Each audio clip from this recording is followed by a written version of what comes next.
Good morning.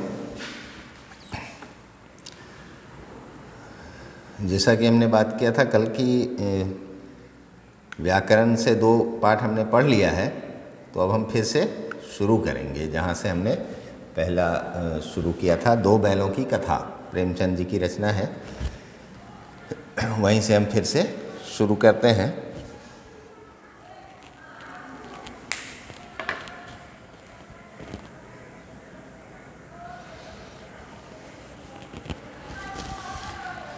Premchand के बारे में आप लोग जानते हैं, महान कथाकार,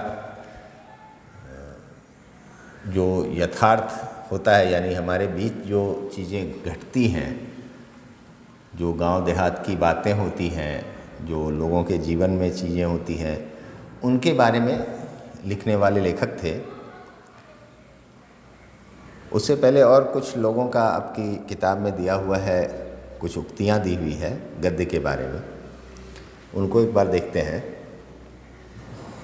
सूर्यकांत त्रिपाठी निराला ने लिखा, गद्य जीवन संग्राम की भाषा है। हम जो अपने जीवन में संघर्ष करते हैं, जीवन को एक युद्ध भूमि की तरह माना जाता है। इसमें हम तरह तरह की कठिनाइयों से लड़ते हैं, जूझते हैं और अपने जीवन को आगे बढ़ाते रहते हैं। हम जन्म लेते हैं, उसके बाद हमारे जीवन में कई चुनौतियाँ आती है, हर कदम पर चुनौतियाँ आती हैं। हम उनको स्वीकार करते हैं और आगे बढ़ते हैं, इसलिए इसको जीवन संग्राम भी कहा जाता है, जीवन युद्ध भी कहा जाता है। तो सूर्यकांत त्रिपाठी निराला ने कहा कि ये गद्य जो है वह जीवन संग्राम की भाषा है। जीवन का जो संग्राम चलता है उसको व्यक्त करने का एक माध्यम है। आचार्य रामचंद्र शुक्ल ने कहा, यदि गद्य कवियों की कसौटी है तो निबंध गद्य की कसौटी है। भाषा की पूर्ण शक्ति का विकास निबंधों में ही सबसे अधिक संभव होता है।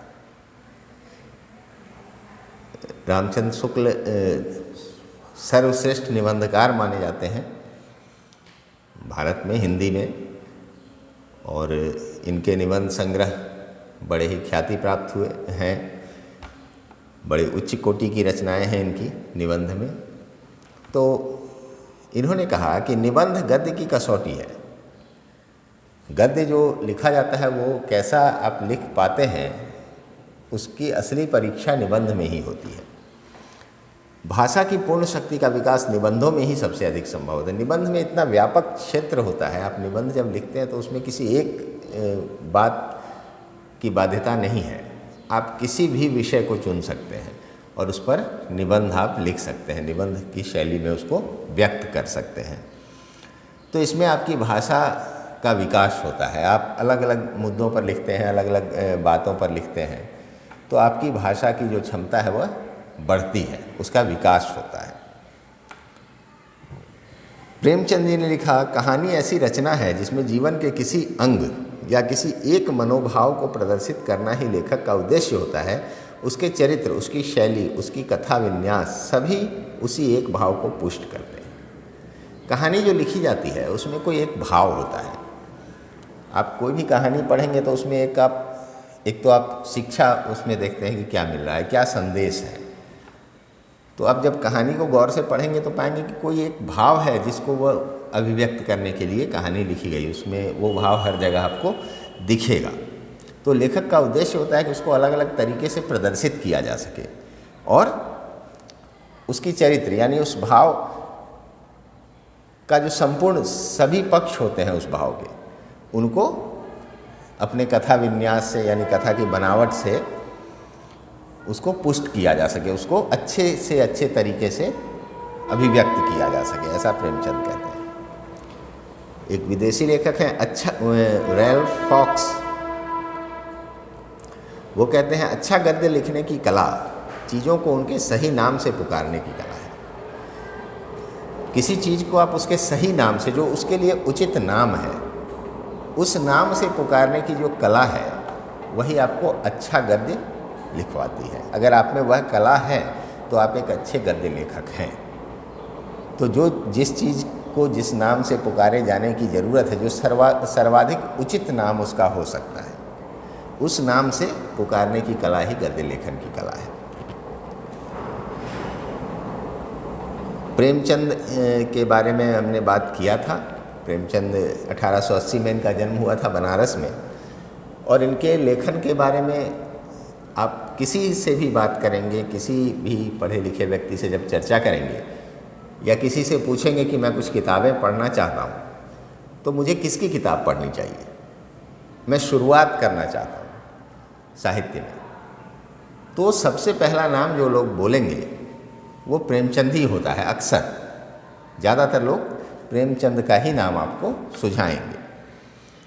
इसका कारण यह है कि प्रेमचंद की जो लेखन शैली है वह इतनी सरल है और इतनी समृद्ध है। सरल और समृद्ध दोनों मैं बोल रहा हूँ। सरल का मतलब है कि वो सीधा है, समझ में आने वाला है। समृद्ध का मतलब है कि उसमें बहुत क्षमताएं हैं, उसमें अनेक भावों को समेटा जाता है, उसमें उन सभी चीज़ों को समेटा जाता है जो हम अपने आसपास देखते हैं। आप उसको जब पढ़ते हैं तो आपको लगता है कि सब कुछ आपके सामने घट रहा है। आपको लगेगा कि ये तो मैं भी जानता हूँ, ये तो मैंने भी देखा है ऐसा होते हुए। तो इसको, इन चीज़ों को, एक व्यापक क्षेत्र को लेते थे प्रेमचंद और उसको इतने सरलता से लिखते थे कि आपकी समझ में बात सीधी आ जाए।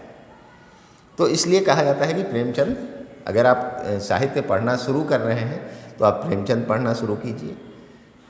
आपकी रुचि बनी रहेगी, आपकी रुचि और विकसित होगी, फिर आप और भी लेखकों को पढ़ेंगे या पढ़ने की इच्छा आप में जगेगी। बहुत सारी रचनाएं हैं इनकी।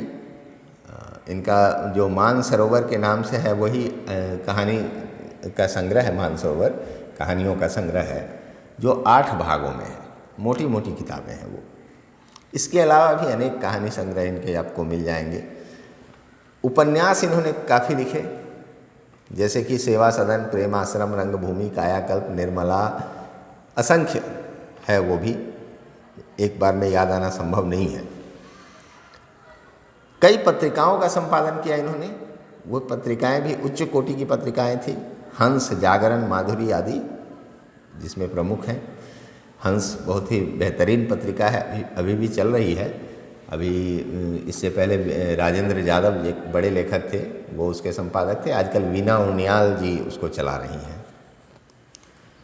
मैंने भी अपनी 1-2 कविताएं भेजी थी लेकिन नहीं छपी।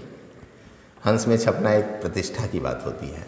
अगर आप बहुत ही बेहतर लिखते हैं तभी वहाँ वो चुना जाता है, या जगह नहीं रहा हो, जो भी कारण हो, मैं नहीं छप पाया उसमें।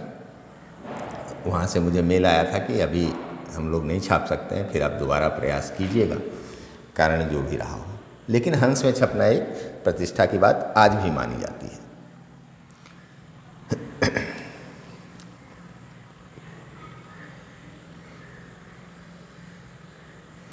प्रेमचंद की जो सबसे बड़ी खूबी थी कि बड़ी से बड़ी बात बड़े ही साधारण तरीके से कहते थे। साधारण का मतलब कोई छोटा तरीका नहीं उसको कहिए आप, मतलब बड़े सरल तरीके से कह देते थे। इस तरीके से कहते थे कि आप उसको उसी रूप में समझ जाएं। वो चाहे बड़ी से बड़ी बात से मेरा मतलब है कि कोई भी जटिल भावनाएं होती हैं कई बार मन में, जिसको आप आसानी से अभिव्यक्त नहीं कर सकते हैं, समझा नहीं सकते हैं कि आपके मन में क्या चल रहा है। लेकिन प्रेमचंद उस जटिल भावना को भी इतनी आसानी से समझाते थे या लिखते थे कि आप उसको बड़ी आसानी से समझ पाएं।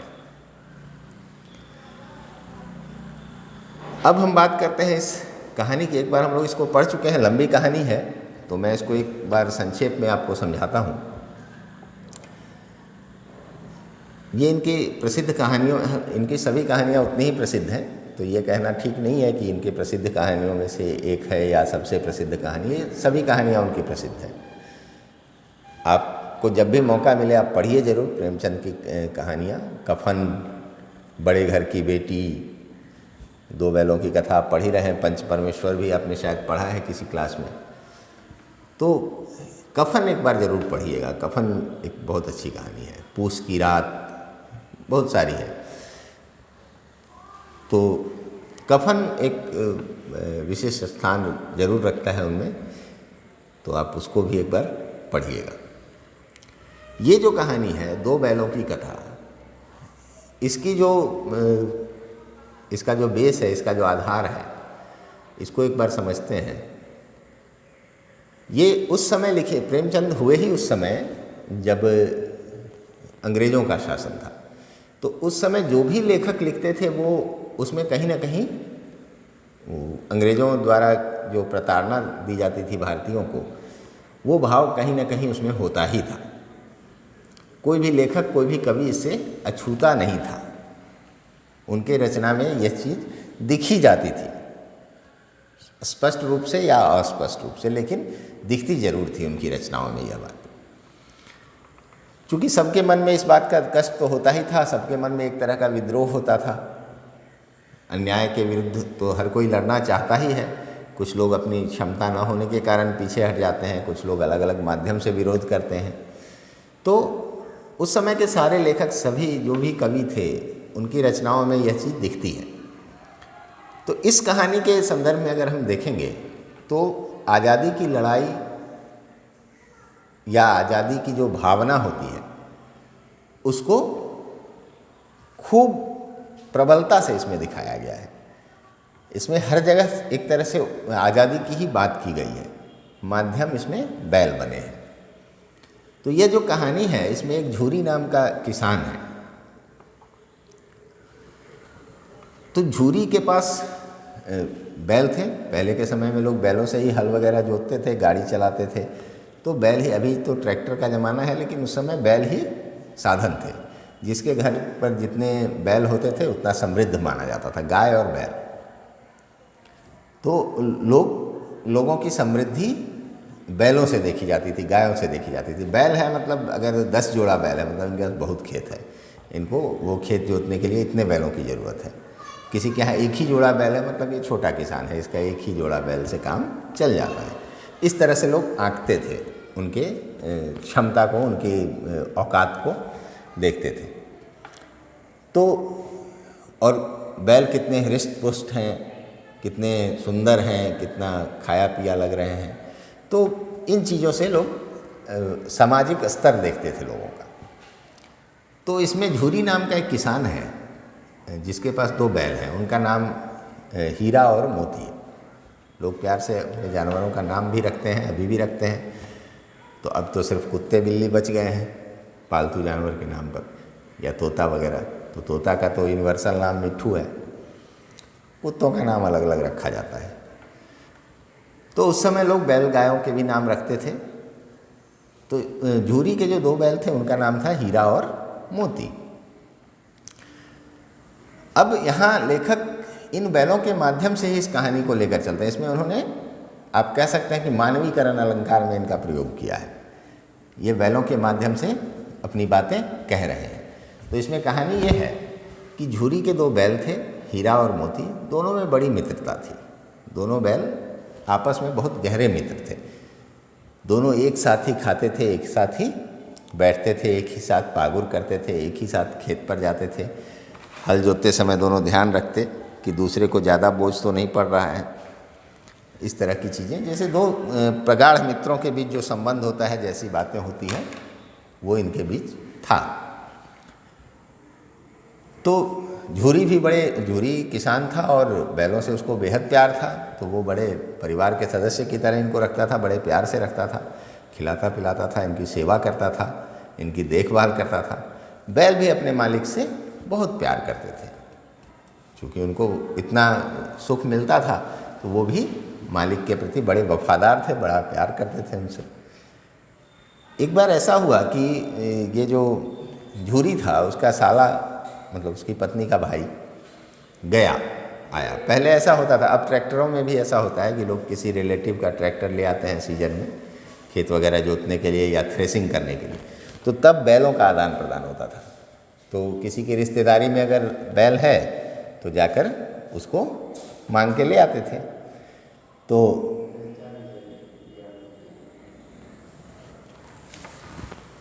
ले जाइए।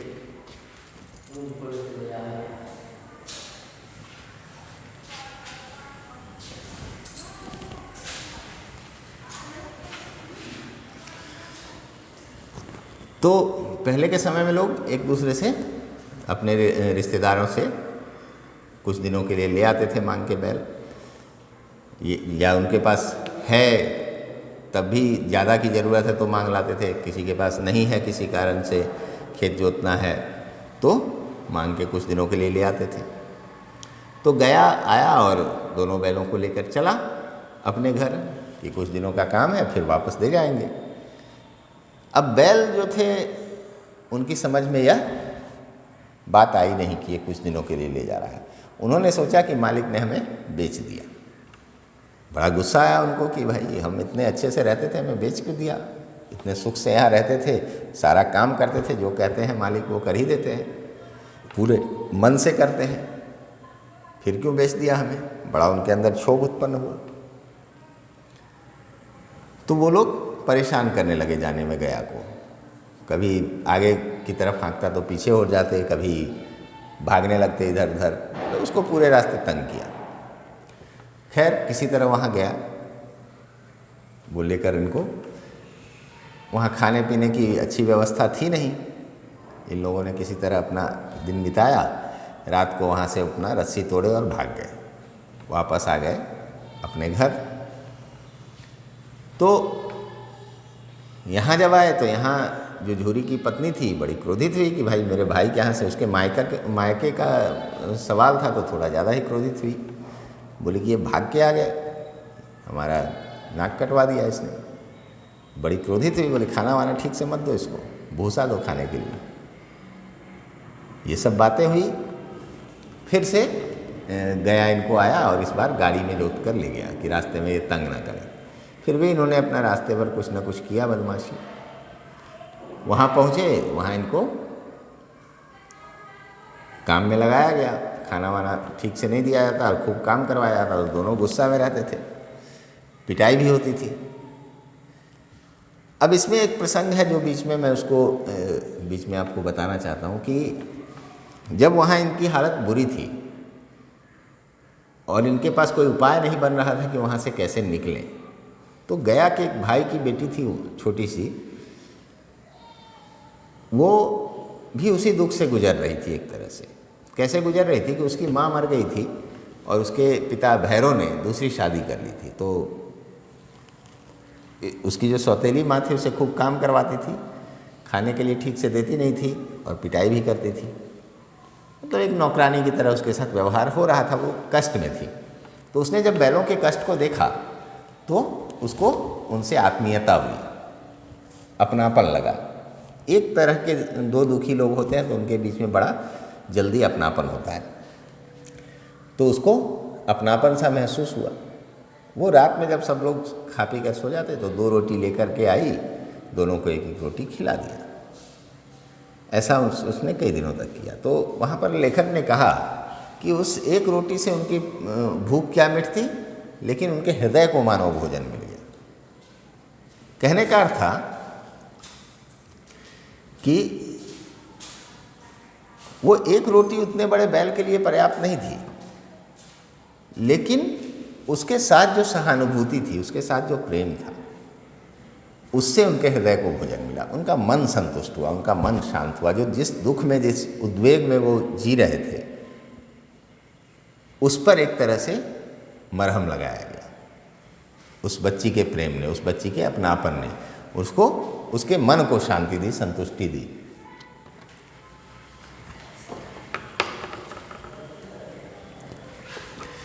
तो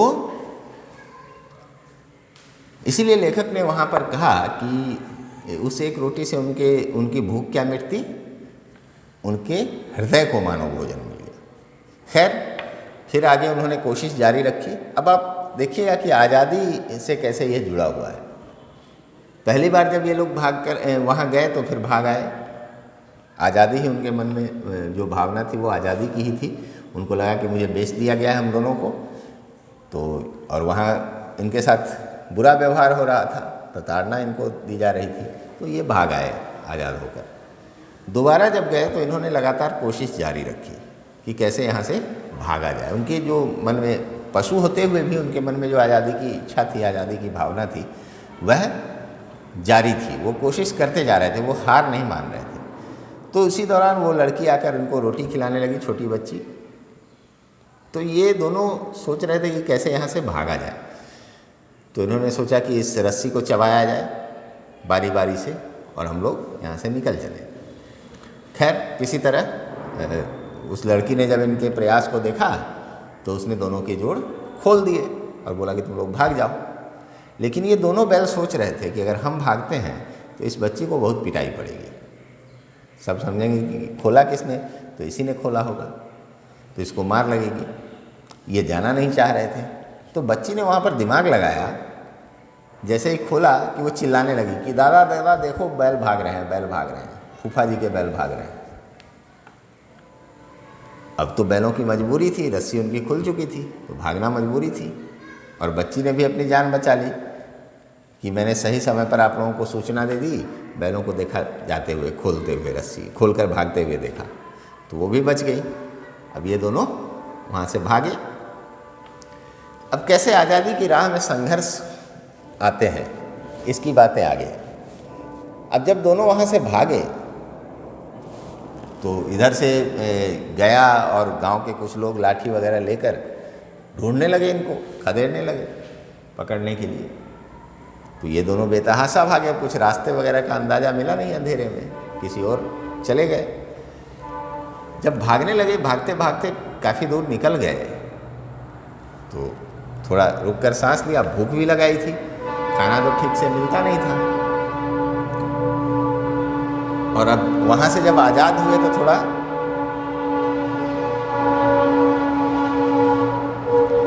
चैन की सांस इन्होंने ली, तो भूख महसूस हुई। सामने किसी के मटर का खेत था, मटर देखकर इनके मुंह में पानी आया, सोचा चलो इसको खा ही लेते हैं। तो ये लोग उसमें जाकर चरने लगे, भरपेट मटर खा लिया।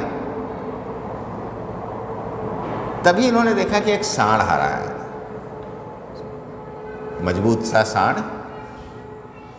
वो आ रहा था। तो सांड असल ज़्यादातर जो होते हैं वो थोड़ा लड़ाकू किस्म के होते हैं। एक तो वो स्वतंत्र होते हैं, वो किसी के यहाँ रहते नहीं हैं, वो ऐसे ही घूमते फिरते रहते हैं, तो वो दूसरे बैल वैल को देख करके खदेड़ देते हैं।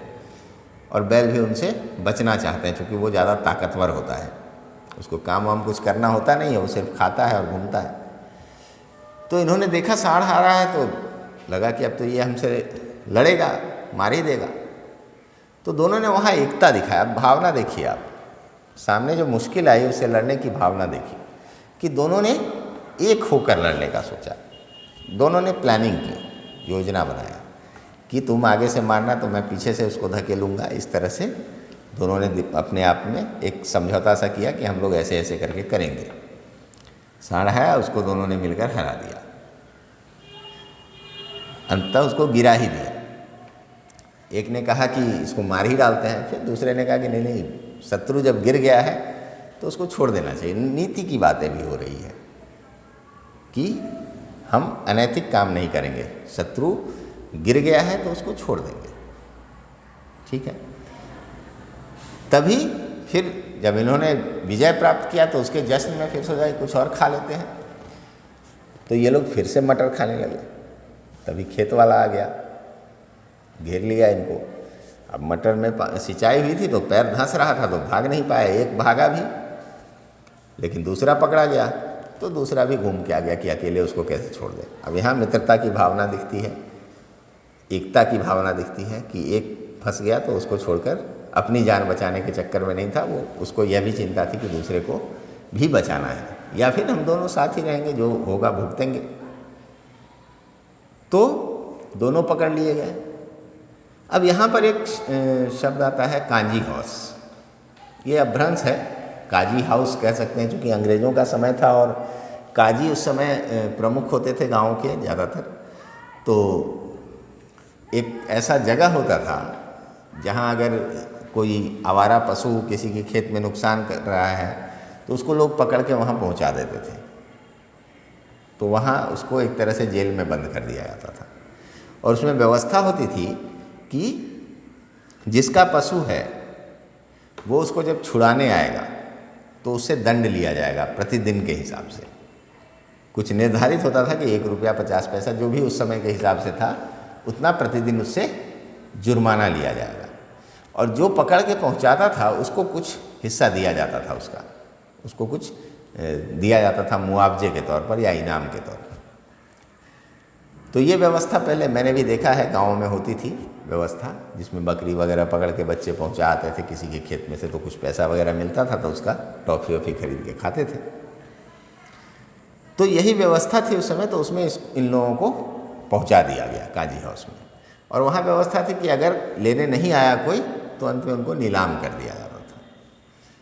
नीलाम बोलते हैं अंग्रेजी में, उसको ऑक्शन बोलते हैं, जो बोली लगाया जाता है किसी चीज़ का। एक कीमत मान लो ये मार्कर है, इसको अगर मुझे नीलाम करना है, बेचना है, कई सारे ग्राहक हैं इसके, तो मैं इसका एक दाम रख दूँगा 5 रुपया। अब जिसको लेना है वो उससे ज़्यादा बोले।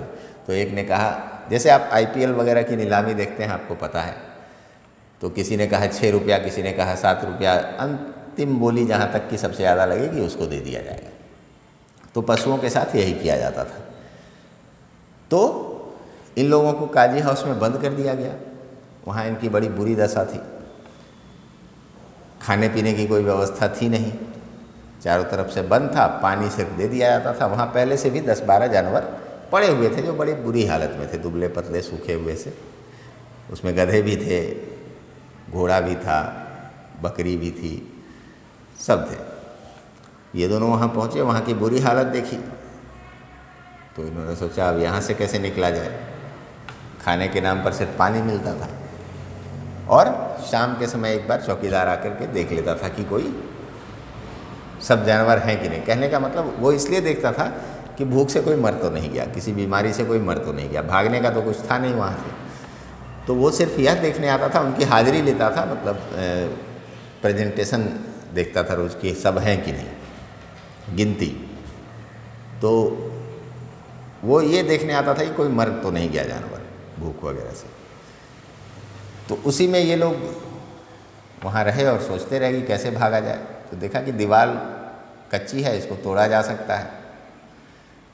तो उन लोगों ने उसको कोशिश करते करते तोड़ा, बीच में पिटाई भी हुई, लेकिन फिर भी तोड़ा, सभी जानवरों को भगा दिया। अब एक पहली बार की कोशिश में जब पकड़े गए थे तो बड़ी मोटी रस्सी से उसको बांध दिया गया था एक को। इस बार दूसरे ने कोशिश किया, तोड़ दिया, अब उसकी रस्सी नहीं खुल पाई, कट भी नहीं पाई, तो बाकी जानवरों को इन्होंने भगा दिया और दोनों वहीं पड़े रह गए। फिर पिटाई हुई इनकी। अब उस समय इनके मन में यह भावना थी कि चलो हम नहीं निकल पाए तो क्या हुआ, ये बेचारे 10-12 जो कमज़ोर जानवर थे वो तो निकल गए, ये आशीर्वाद देंगे हमें बाहर आज़ाद होकर। तो उनके मन में परोपकार की भी भावना थी, अपने से कमज़ोरों के भलाई की भी भावना थी। तो ये नीति की बातें हैं, ये इनको नीति की बातें आप कह सकते हैं कि अच्छी चीज़ें क्या होती है उसके बारे में। इन्होंने भगा दिया उनको, फिर वहाँ पड़े रहे, फिर पिटाई खाई। अंत में कुछ दिनों के बाद जब इनकी हालत बहुत ख़राब हो गई थी तो एक दिन इनकी नीलामी की बात हुई। उसमें एक दाढ़ी वाले कसाई कहिए उसको, जो इनको ले जाकर के काट वाट के बेच देता इनका मांस, वो आया, खरीद के इनको लेके चल दिया। अब इनकी हालत ख़राब थी, उसको देखकर मन में तो आ ही रहा था कि ये करेगा क्या हमारे साथ, लेकिन फिर भी ये लोग हिम्मत इन्होंने नहीं हारा। इनके दिमाग में ये था कि मौका मिलते ही कहीं ना कहीं हम निकल लेंगे। तो ये चल पड़े उसके साथ। वो झुंड को हाँकता हुआ, और भी जानवर थे तो हाँकता हुआ ले जा रहा था। चलते चलते इनको अचानक लगा कि ये रास्ते कुछ पहचाने हुए से हैं। फिर समझ में आया ये तो अपने घर का रास्ता है।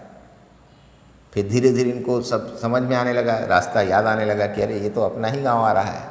फिर वो गांव में पहुँचे, फिर उस घर के पास पहुँचे, झूरी के घर के पास। जैसे ही वहाँ पहुँचे कि दोनों धक्का उक्का दे के भाग के अपने थान पर खड़े हो गए। थान मतलब जो हम लोग उसको बथान बोलते हैं यहाँ गांव में, जहाँ बैलों को बांधा जाता है, जहाँ खाना वगैरह दिया जाता है, तो वहाँ जाकर खड़े हो गए।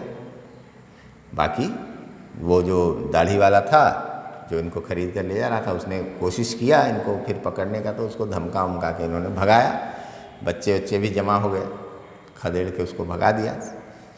तो इस तरह से इन्होंने अपनी आज़ादी लंबे संघर्ष के बाद आखिरकार प्राप्त की। और प्राप्त की तो इसमें हम कह सकते हैं कि इनका जो प्रयास था लगातार वो बड़ा ही महत्वपूर्ण था।